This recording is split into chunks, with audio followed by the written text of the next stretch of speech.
Je n'aurais jamais cru que ma vie basculerait à cause d'un simple coup d'œil dans le tiroir de sa table de chevet. C'était un après-midi comme un autre, la lumière du soleil filtrant doucement à travers les rideaux de notre appartement. Nous venions de nous disputer à propos d'un dîner que j'avais organisé et auquel il ne s'était pas présenté. J'étais énervé, blessé, et en rangeant nos affaires, j'ai découvert un passeport que je n'avais jamais vu auparavant.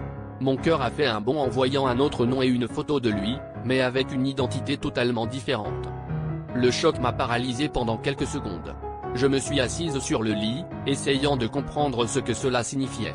Nous étions ensemble depuis 2 ans, et jamais je n'aurais imaginé une telle trahison.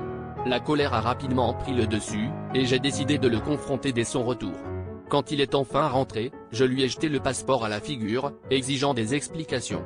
Il a d'abord essayé de nier, puis, devant mon insistance, il a fini par avouer qu'il menait une double vie, une vie que je n'avais jamais soupçonnée. Il m'a raconté qu'il avait été obligé de changer d'identité pour échapper à des problèmes du passé, mais que jamais il n'avait voulu me mentir. Sa voix était pleine de supplications, mais je n'entendais que le son de ma confiance brisée. Je ne savais plus qui il était vraiment, et chaque souvenir partagé semblait désormais teinté de mensonges.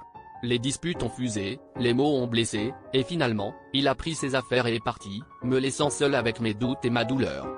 Quelques jours plus tard, je me suis surprise à réaliser que ce n'était pas seulement sa trahison qui me hantait, mais aussi la peur de ne plus pouvoir faire confiance à quiconque. Ce dont je n'avais pas pris conscience, c'est que ma propre insécurité avait contribué à cette catastrophe.